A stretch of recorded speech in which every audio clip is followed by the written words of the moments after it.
funny looking paws right here. Alright, but really, I'm gonna try and... Whoa, I forgot about that spike arrangement in this, place. I kinda know where the two emeralds of this place are. Actually, I think I'm right next to one. Oh, I hate these things. That's one thing I could talk about this place. The physics are very weird. The further down you are, the better chance you have of getting anywhere. Yeah, I'm very close to one of the giant rings' location. Oh yeah, I forgot. I'm invincible to fire. Hee hee hee.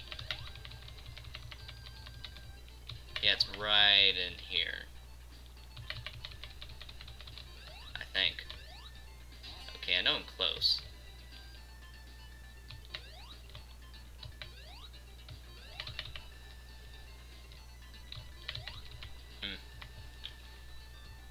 Guess I'm mistaken or something, because it's not showing up. I'll try going up here. Looks like this is a way.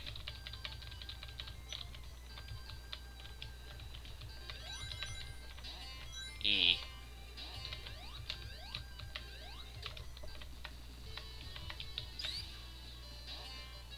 Yeah, so those weird little circling things, I'm not a big fan of in this stage. They seem very...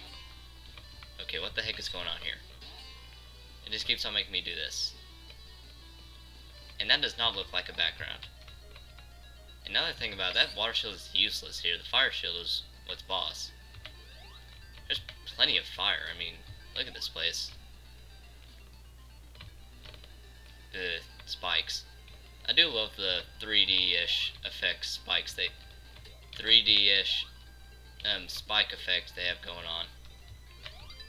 Of course, I'm not sure if they've done it before and I've just not noticed or what. And come on, all I need are 2 rings to become Super Tails. And here they are. See? And now we get to hear the Invincible theme, which is not the best in this game. Okay, now wait a second. Oh, that was a switch. That was a switch? And I guess I can't go that way. Told me so much about it. It's so obvious. Takes an idiot to not figure it out. Since I obviously have nothing to talk about, I can definitely say that, this somewhat doesn't have anything to do with what I'm doing right now, but I'll say it anyway. I just like how the media today is so weird about their opinion of, oh wait, this was the place that I had to go to get the giant ring. Wow, can't believe I was such an idiot. For some reason, every opinion on the past versus the future, like how big of a part it should be in your life, is completely screwed up in that what usually happens is, in the movie, book, whatever, a tragic death has happened, and the main hero or heroes, if it's a group, are in conflict because they want to remember them, but it starts taking up so much of their life that, you know, they become almost comatose. Now, what usually happens after that is there's always some person that says, even the part of the group, usually the part of the group or a friend of the group that's, you know, comatose, and they'll almost always say something to the effects of, forget the past, I'm tired of living in the past, we gotta move on, anything along those lines. And I hate it, because it's almost as if they're saying, oh, just completely forget about the person that's dead. it's not helping us. And what do you know, we're at the boss already. I mean, it's a long stage, but still, it didn't feel like it. Oh yeah, you gotta watch this. Physics? At least that had physics attached to it. Oh hey look, it's the death egg. And time for a long chasing sequence before we actually get to the real boss. So let me continue my past-future debate. And, like I was saying, there's always that one guy that says, dude, completely forget about the past. It's not helping you and all that. But my problem is that if they're saying that, who says that? I mean, come on. You need to remember the past to, like, muscle memory and all that fun stuff. But no, that doesn't seem to be on their minds. It's just trying to get these guys to stop thinking about their lost one or whatever. I'm not sure why I grabbed that shield. Yeah. Now, that's a much better shield for this boss. So, my problem is the opinion on past is very weird. I mean, you need to remember your past, and as someone else told me, it doesn't make sense to completely forget about the person that died, because then you forget about who they were, and that's not good. That's almost worse than them dying, because you're completely forgetting them in your memory. So, what the heck? Why is it like that? And besides, if you're living only for the future, that means you're never remembering any of your past, and I've heard one quote that said, I am what I am today because of what I chose yesterday. And this boss is another example of Eggman's Robotnik Eggman, it doesn't matter.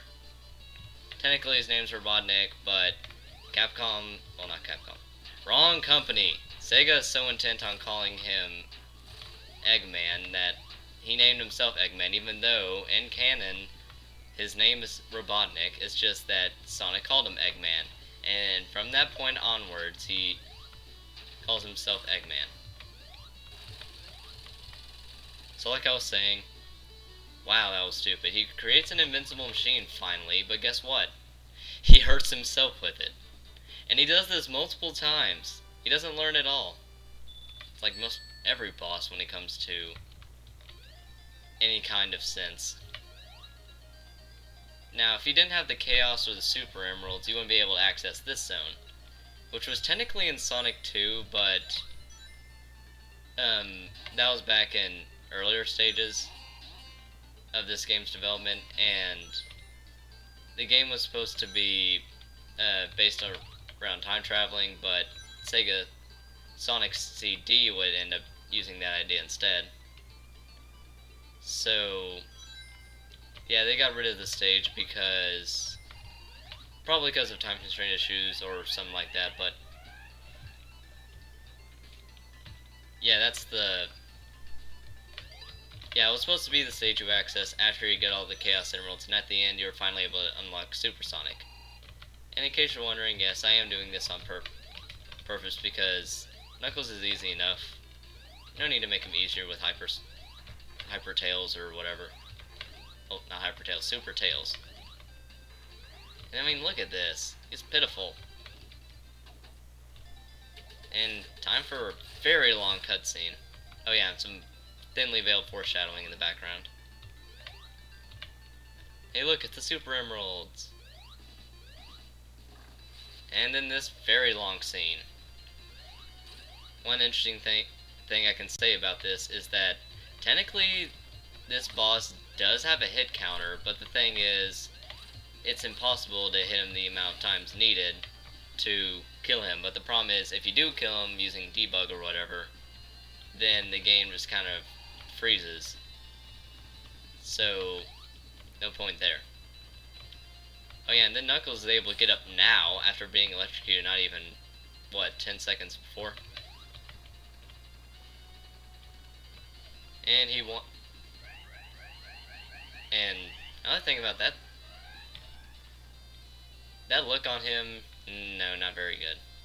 And it's got Sanctuary Zone with some awesome music and, oh crap, that thing's back.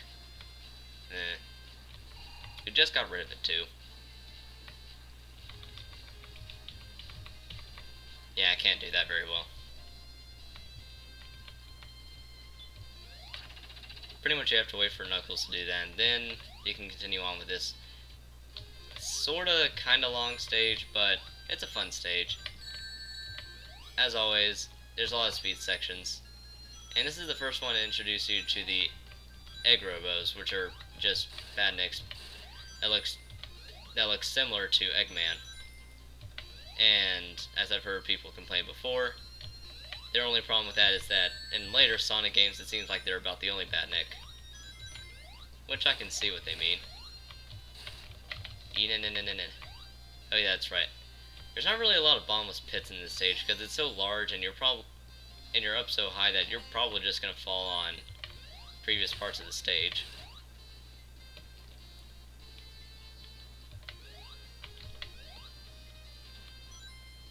Yeah, there's a lot of speed sections, which is kind of odd considering this is, mid-air, and you wouldn't think that there'd be a lot of room for speed in mid-air, but oh well. Okay, since I obviously have nothing to talk about again. Oh yeah, there's this boss. For some reason, when I'm playing as Sonic, this boss absolutely destroys me. And it's really odd because this boss is even easier in this game. Or not. That was some very weird hitbox stuff there. Looks like you can just jump up and hit him. Yeah. That's pretty sad. I mean, the whole difficulty of the boss was supposed to be that you had to use the platforms to survive, but who knows. Oh yeah, and that was Metal Sonic, who will reappear multiple times. Alright, since now I have nothing to talk about, I can talk about what I forgot to mention before, and I completely saw this by accident. Whenever I was talking about Redwall, I forgot to mention the TV series. I remember first, Googling Redwall and finding out that, oh, by the way, there's a TV series from that. I was like, really? And it looked decent, so I decided to give it a whirl. And, oh my, is my opinion about it kind of wonky. I like the characters, and overall it's very good. I give it like a 4 out of 5, 8 out of 10. But there are problems with it, like the characters' voices. Oh my, the characters' voices.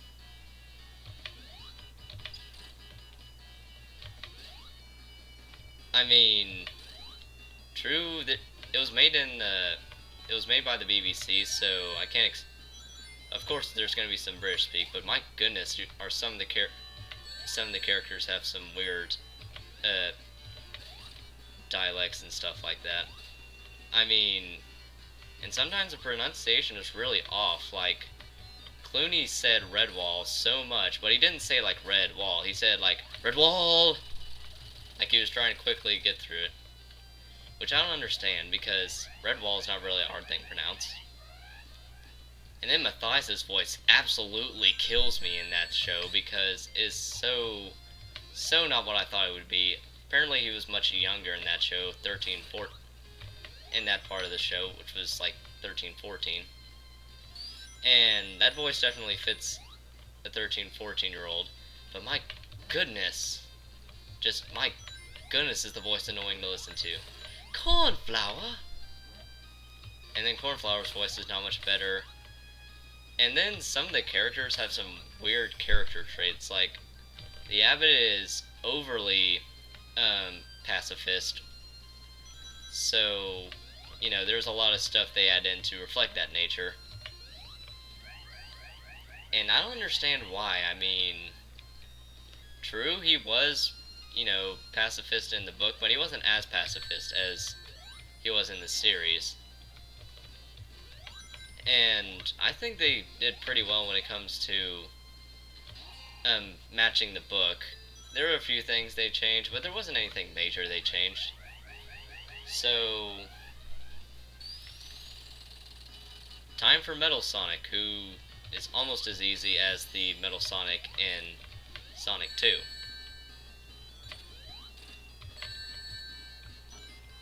Of course, this guy is pretty easy, so I say that as I die. Alright, let me try that again. At least they give you rings this time. Exact same amount of rings that... Oh, you couldn't do that spin dash trick anymore. I was hoping you could.